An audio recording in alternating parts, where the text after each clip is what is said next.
साथ यास्मीन। अक्षय कुमार और परिणीति चोपड़ा की फिल्म केसरी बॉक्स ऑफिस पर रिलीज हो गई है। वहीं फिल्म ने रिलीज होते ही सोशल मीडिया पर धूम मचा दी है, जिसे देखो वो फिल्म की तारीफ करते हुए थक नहीं रहा। जहां एक तरफ क्रिटिक्स की तरफ से इस फिल्म को थम्स अप मिले हैं, वहीं अब लीजिए फैंस ने भी इस फिल्म को लेकर अपना रिएक्शन देना शुरू कर दिया है।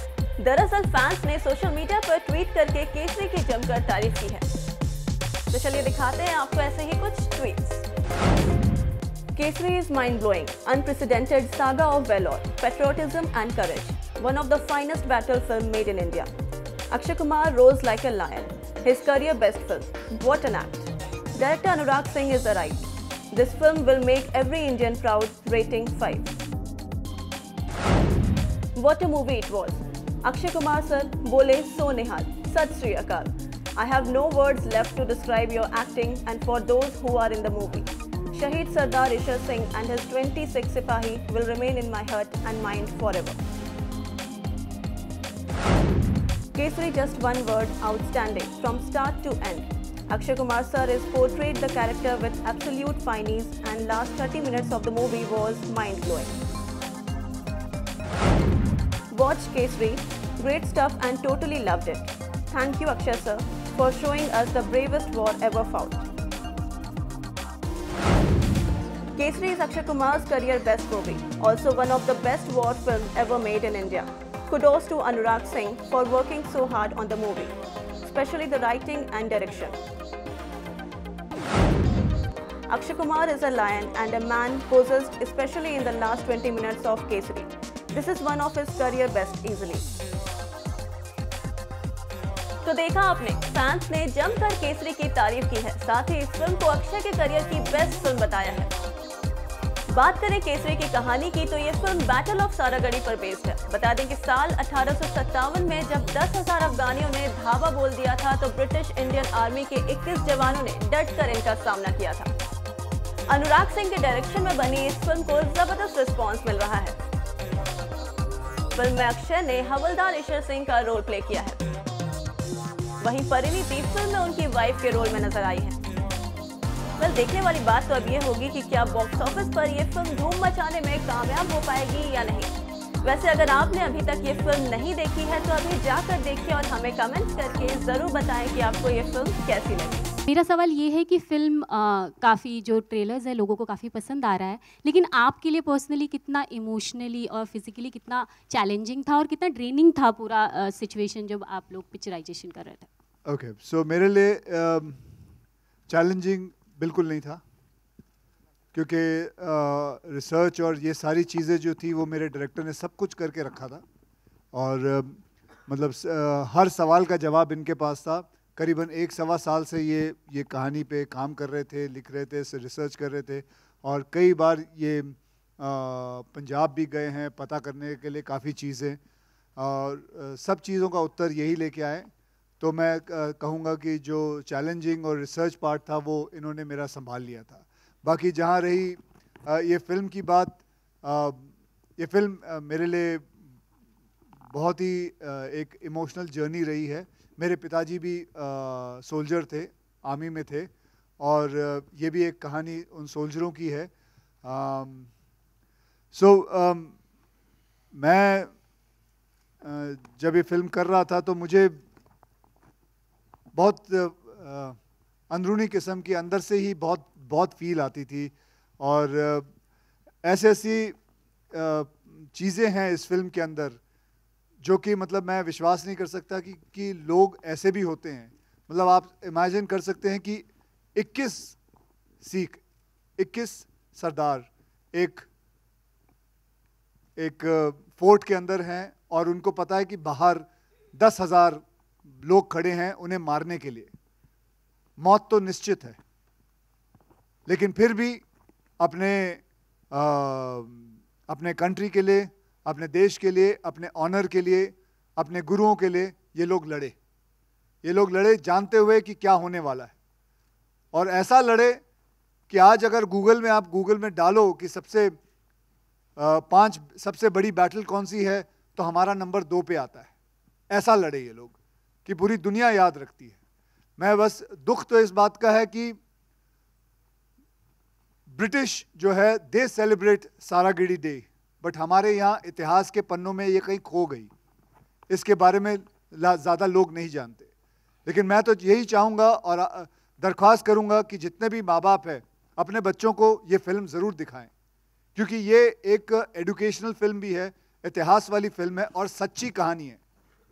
सिर्फ हम इतना प्रभावित हो जाते हैं जब हम 300 जैसी एक फिल्म देखते हैं, हम सोचते हैं क्या फिल्म बनाई है, जबकि वो फिल्म आप सभी जानते हैं कि एक फिक्टिशियस फिल्म है, लेकिन बहुत अच्छी बनाई। लेकिन ये तो रियल फिल्म है, ये तो रियल लोग थे, ऐसे लोग रियल थे।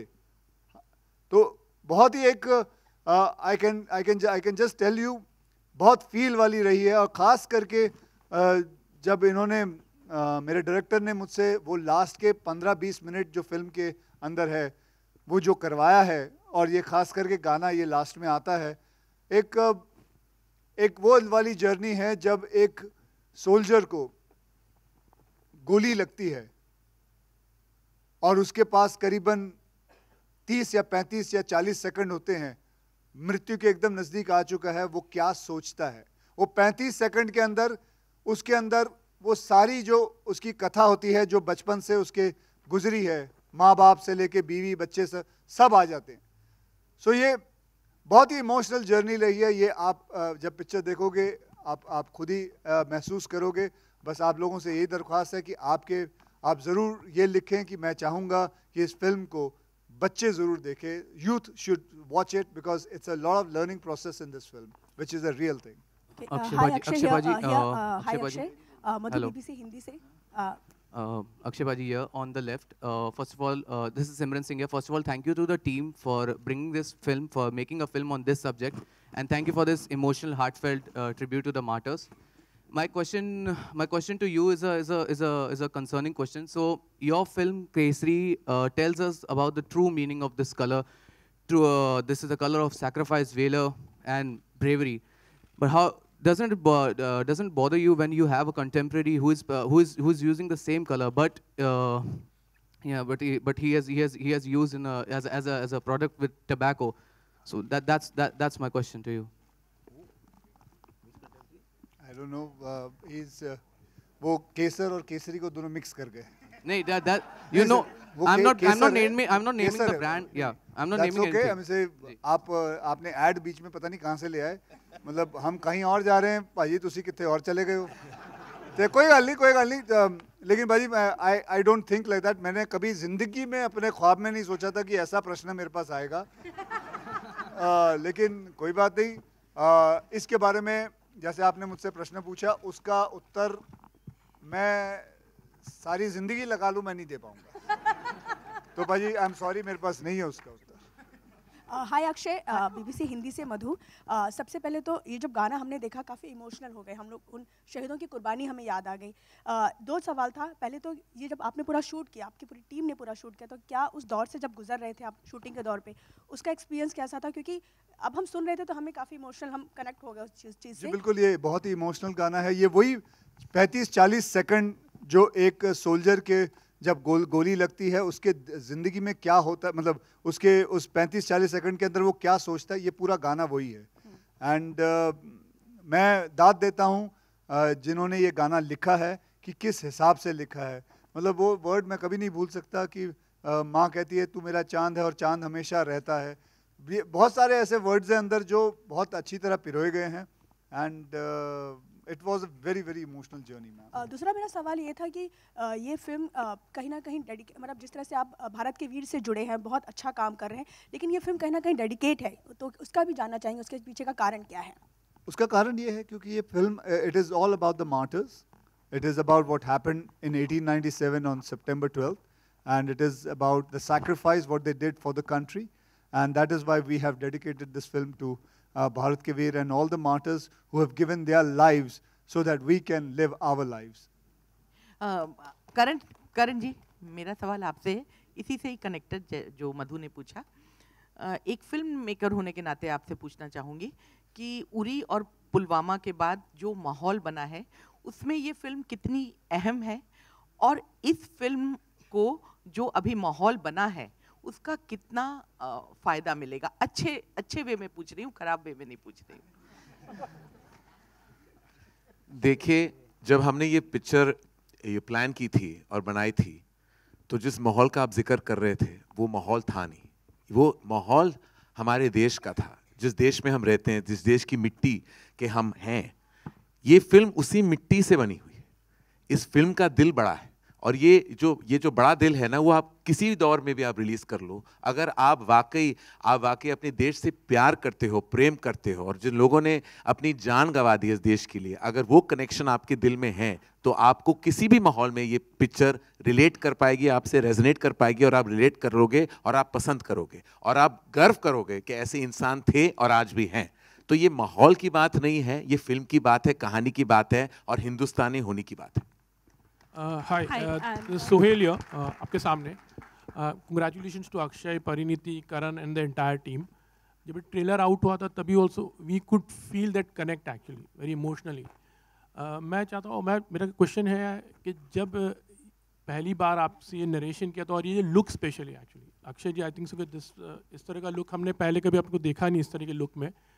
पहले तो हम जानना चाहेंगे कि जो ये लुक था सरदार वाला, बड़ी बियर्ड, टर्बन, खास करके आजकल हम सिख को इतने बड़े टर्बन में नहीं देखते, और खास करके जो रिंग है, स्वॉर्ड, उसका कुछ एक्सपीरियंस हम जानना चाहेंगे। कुछ बताना, it's a very big and a very long sword, शायद बहुत वजनदार होगी। हाँ बिल्कुल, जो पग थी करीबन 1.25 किलो की, 1 किलो की पग थी, और 4-5 किलो की तलवार थी। वैसे उस वक्त की बात अगर हम करें, तो उस वक्त जब वो तलवार पकड़ते तो वो करीबन 20 या 22 किलो की तलवार पकड़ते थे, क्योंकि वो लोग असली घी खाते थे। हम डालडा हम बराबर दही भी नहीं खा सकते। आप अभी भी असली घी खाते हो, इसलिए इस तरह लगते हो। हाँ। वो बनावटी चीजें तो हम खाते हैं। यार डिसिप्लिन पर्सन, बहुत discipline. Your lifestyle is in a very discipline में, आप बहुत डिसिप्लिन फॉलो। मत पूछिए कितना डिसिप्लिन्ड है इनका लाइफ। पहली बार जब मुझे अक्षय कुमार से मिलना था तो उन्होंने 6 बजे कह दिया। मैं तो 6 बजे शाम को जा रहा था, मुझे कहाँ पता था कि 6 बजे सुबह ये मुझे बुला रहे थे। ये इंसान नहीं है, मॉर्निंग अलार्म है। मैं आपको बताऊं, जिस हिसाब से इन्होंने बात की है, इससे साफ जाहिर होता है कि ये नाइट स्कूल में गए थे, डे स्कूल में नहीं। ये अपना बचपना भूल गए। ये शायद रात को जाते थे 1:30-2 बजे, चलो भाई पाठशाला आया हूँ, पढ़ूंगा बैठ के। अच्छा, on a serious note we would like to know, थोड़ा आगे ऐड कुछ बोल रहे थे आप वो स्वॉर्ड के बारे में। हाँ जी, बहुत कुछ। तो वैसे भी बताऊं आपको कि मैं जब पग पहनता था, पगड़ी पहनता था, तो एक शान सी अपने आप आ जाती है। एक आपकी जो रीढ़ की हड्डी है वो एकदम सीधी हो जाती है, क्योंकि आपके कंधे पे, आपके सर पे एक हल्का सा वजन आ जाता है, तो आप अपने आप ही you become very aware of everything, you become completely upright, and मैं ये कहूँगा कि there's a scientific reason to it। और ये मैंने देखा है